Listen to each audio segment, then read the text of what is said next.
and welcome to another episode of What's Good Mzansi with me, your host, Jarek Petzer. There are very few people in South Africa that when they come knocking on your door, the chances are that you're probably going to want to either do two things. One is to answer the door and make sure you've got all your ducks in a row, or number two, take the exit and hope that no one spots you on the way out. And we are joined by one of the most amazing investigative journalists in South Africa, somebody that we've had in our lives almost every Sunday for many, many years, and somebody who's done some remarkable things. Devi Govender, how are you doing? Hello, how are you? Very good, thank you so much. How are you coping with the circumstances? I think the first week was difficult, because we're getting into a new mojo, and I'm used to working from home. I've always done it for like at least 19 years. But the first week was hard because the kids were here, my husband was here, and I knew this is no way. We're not going to turn this into a weekend. We have to work. Then we got into a mojo and we were fine. Yeah. But on day 27, I felt a bit sad when I realized we're not going back to, the 21 days are over, we're still at home, and I needed to like rejig my head. Yeah. So I must say, some people are saying, oh, they've had this time to find themselves. I've been too busy to find my other self. Yeah. And there's been a lot that's been going on, but it hasn't been 100% easy. It's better. Yeah. Yeah, I like what you said there, because it's I have found that I've got a lot less time in my day, even though I'm working many more hours in a day now. I'd have to say, I don't know where people are finding time to sort of like gather themselves and yeah, connect with their higher selves, or whatever the case is. I've just been flat out busy. So Devi, tell us. You've had just a remarkable career. Tell us how you actually got involved in investigative journalism.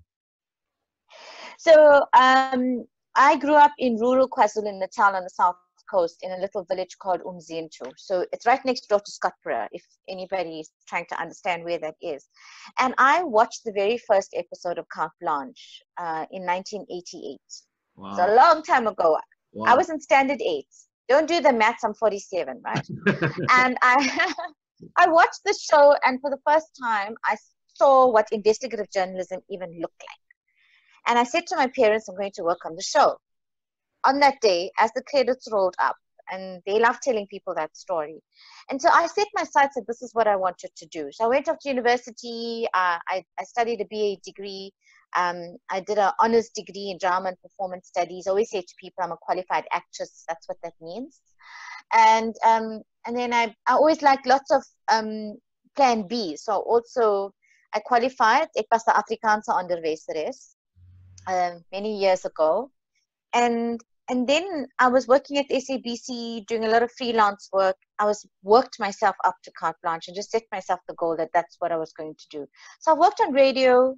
I've worked on television, newspapers, magazines. I did all of that. And then in 2002, I started working at Carte Blanche. I sent them my show reel. I went up for an interview. And I said to our executive producer, George Mazarakis, I'll never forget this. I don't know where I had the chutzpah to say it. But I said to him, I said, if you don't hire me, you're going to regret it for the rest of your life. How do you go gangster on your boss in the interview? I don't know. Well, it worked. It worked. Fantastic. What was that feeling like for you when you found out you had the job? I mean, that must have been something else. I was so excited, and then I got so scared when I realized sometimes you must be careful what you want, because when you get it, are you ready? And my first year at Carte Blanche was a complete disaster, because I lived in Durban. I only did 3 stories. And everybody in Durban was asking me, oh, we heard you're working for Carte Blanche, but we don't see you on Sunday. And, it's a small space.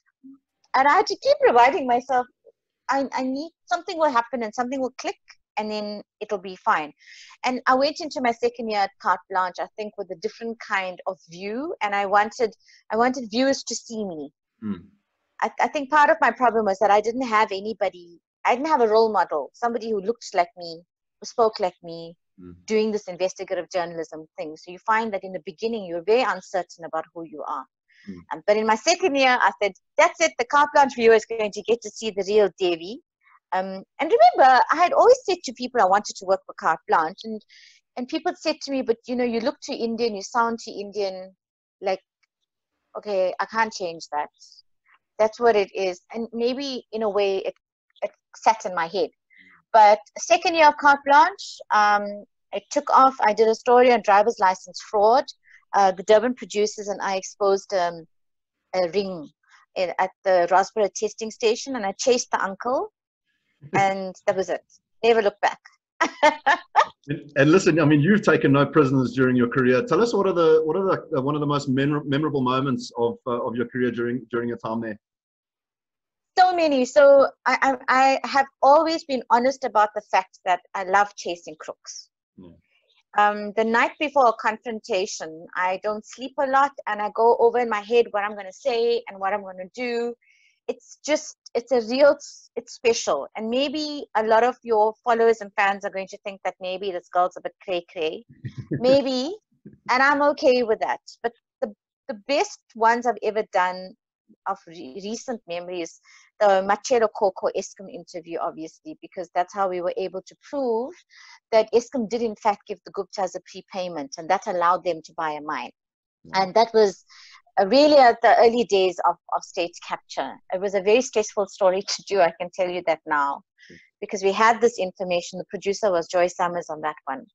And we knew we had it, but we still needed that confrontation to prove it. Yeah. And you know how that confrontation worked out in the end, yeah. And tell me, I mean, were you scared at most of these stories breaking, or was it more like an adrenaline rush for you? No, man. You struck because, of course, can I tell you why? Before a confrontation, I'm always scared. So there's two kinds of confrontations. The one we call a doorstop is when you just rock up at somebody's house, ring the bell and say, how's it? And then that one's really scary because the team and I, we've been assaulted and intimidated a few times over the 18 years I was at Carte Blanche. So you know it can get very real because I've been there. So before doorstops, I would still get very nervous, but I needed to understand what space am I in. And I learned never go inside an enclosed space that you don't understand, because it's difficult to get out. And that's when the real damage happens. And then before your other kinds of confrontations, which is like your sit-down interviews, I'd always be nervous before the interview, because you can plan, but often at the last moment, I would then just completely change my tactic and how I wanted to do it. And that's just reading body language. It's a difficult thing to explain. But you're always nervous. You're either nervous or scared. And the worst scenario is when you're both. So tell me, I mean, you just touched on the fact that you guys have, I mean, you've been assaulted, you've had a number of challenges. What is one of the scariest moments that you had? Is there one particular that you can draw on? Oh, yeah. There are a few. But the scariest one was in 2005 in Durban, when we did a story on a group of appliance repairmen who would like take your fridge, and then they'll take all your new parts out and put old parts in and charge you a massive amount of money. Yeah. And it was our third or our fourth story on them. And when I went into their store to confront them, it was me, the crew, and two case studies. They locked us up and they beat us up in that shop. So now I think you understand why I'm saying at doorstops, you should be scared, because anything can happen. That's amazing, you know. But I've got to commend you, because in spite of the fact of this fear, and in spite of the fact that you know things can get very real, you still pushed on. How important is it, in your opinion, that we have people that are free and independent, and that investigative journalism flourishes the way it does in our democracy?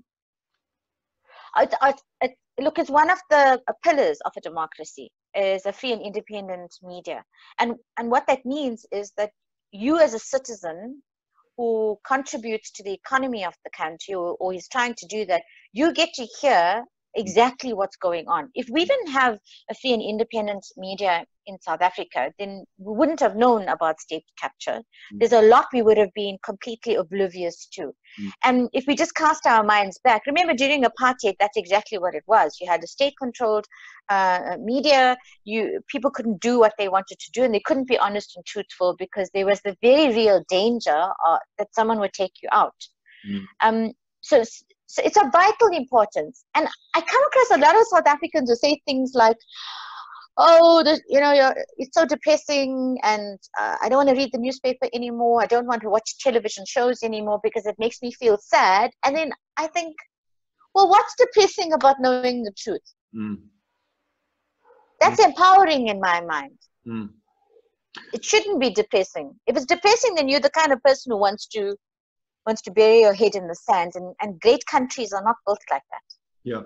You know, I think from our view, sometimes it feels like things are clear as mud, and you don't really know what is real from what's not real. You don't know, and especially now in the world that we're living in today, and it's not local to South Africa. I mean, it's international. You know, you've got so many differing opinions from different media houses, and like, I think as a general citizen, sometimes you just feel lost, and that to me is something that's quite depressing. But it's so important for us to definitely know the truth, but then also to do something about that. You know, and we have to do something about it as citizens. But you're raising a very good point. There's so much fake news out there. So I also don't blame people for not wanting to have 100% trust in the media. And you shouldn't trust anything 100% anyway. You should always be looking to see if it doesn't make sense to you, then you need to start asking questions. Fake news is a real thing. Yeah, it is. And journalists do get it wrong. Yeah, they do, you know, and I think to myself, I mean, if we look at some of the coverage that we've had, you know, it's not, often we'll get people that will contact us and then ask us our side, but very often it's like copy and paste. You know, you send something out and it's copy and paste information that goes across a whole range of things. I just think to myself, you know, do a bit of work. You know, like, let's actually unpack things. What if what we're telling you is not the truth? You can't just copy and paste it and put it on and put it out to the general public. You know, what if we were talking nonsense? So I think it's so important and crucial that we make sure that we just do the legwork and keep things real, keep things as real as we can anyway. So now tell me, what have you been busy with now since the end of your time with Carte Blanche? So I'm busy on a new television project, and I can't say anything more than that, except that it's something that I'm really looking forward to. Okay. I mean, Carte Blanche, I always say, was the greatest privilege of my entire life. Yeah. I had an opportunity where people let me into their homes, and people trusted me, and would tell me their stories that they ordinarily wouldn't even tell their spouses. Yeah. And that's a spot that I don't think I ever took for granted. Yeah. It means something, and I've had just like amazing support over the years too. So that's what I'm busy doing. So I've been using COVID-19 as an opportunity to get ahead. My team and I are all working remotely, and that's what we've been busy doing. But that's the other thing I also realized. So we're all at home, and I think the majority of people who can work from home are working even harder than they did before. You said the same thing. Yeah. But we need to start finding those gaps, because when you start getting locked into your laptop and it's all you do for 8, 9, 10 hours straight a day, you're going to start to lose the creativity here. And I realized that last week, is that I needed to make specific breaks. I needed to reach out to people I haven't spoken to in a long time and just say, how's it? See what's going on in their minds. Because the social distancing, the downside to it is that not that you're not having drinks with your friends anymore, it's that we get smarter and more creative when we interact with each other, like eyeball to eyeball. Yeah. And that's what's missing now. Yeah. Yeah, you're right. I mean, even though we've got this ability to be able to connect like we're doing right now, you don't have that connection, like the actual connection. It's just not there, right? It's quite difficult. I find myself plugged in. I mean, I'm plugging in for most of the day now. I think I'm probably getting about 4 or 5 hours rest at max, and then the rest of the time, this is what I'm doing. It's a lot, eh? It's a lot on the side. It's a lot. Yeah. Yeah. I wanted to ask you, in your personal view, I mean, we've gone through, and you must have seen just the most incredible changes in this country over your career. You know, just phenomenal changes. In fact, different presidencies and different times in our democracy. Where do you think we are as a country right now? Do you think we're sort of starting to move in the right direction? What is your view on where we are? So Corona changed everything for everybody. And for the first time in our lives as South Africans, because we're so used to people telling us the bad news story about South Africa. It's a corrupt nation, we're this, we're that, we're lazy, we're unemployed. There's a whole range, and we have differences in from a social point of view in terms of the different segments in society. So yeah, there's that. We've got that. For the first time in our lives, Corona has taught us that we're not the only guys that are dealing with problems. Corona has affected everybody. It's not just us here south of the equator having our usual and then we put it down to, yeah, you know, South Africa. So we know now that we're part of a greater good. If I look at where we are right now, there's so many facets. But the first thing for me was I saw true leadership from our president. Decisive, consulting widely in the field, economics, finance, medical people. We've got the best here. We've always known that. Yeah. But it's an opportunity for us as citizens to also recognize we've got the best here. They've always been here. Yeah. And so leadership is everything. And I've been seeing exactly that. Now we know that the lockdown is going to be lifted very, very slowly. The only thing that worries me is a lot of people are taking it as if lockdown is over. Okay, guys, it's not over. Yeah. Not over, not by a long shot. They're just different rules of engagement, and if we misbehave, we'll go back. Yeah. To stage 5. Yeah, we will go back to stage 5 because look at other countries like Italy, look at Germany. These are countries that had a lot of money, they had a lot of ventilators, they had a lot of equipment, they were perhaps over-resourced, but Corona came and gave them a fat clap. And we've had time, luckily. From a economics point of view, I'm not an economist, but it's obvious when you're handing out social grants to people who are hungry, we're going to have to pay that back at some point. The money will have to come from somewhere. Yeah, cheapers. I mean, that's the trick now, right? So I think that's the balancing act that our presidents, the line he's had to walk. You know, do we protect our people from this virus, and do we protect our people from the failing economy? And I think that's really been a tough road for him. And I have to agree with you. I think Mr. Ramaphosa has done some remarkable stuff in terms of, I mean, they've been so innovative, in fact, you know. And when we were first going to address the nation, everyone was complaining, where's the president? Where's the president? And then we found out he was locked into a room with a whole bunch of advisors.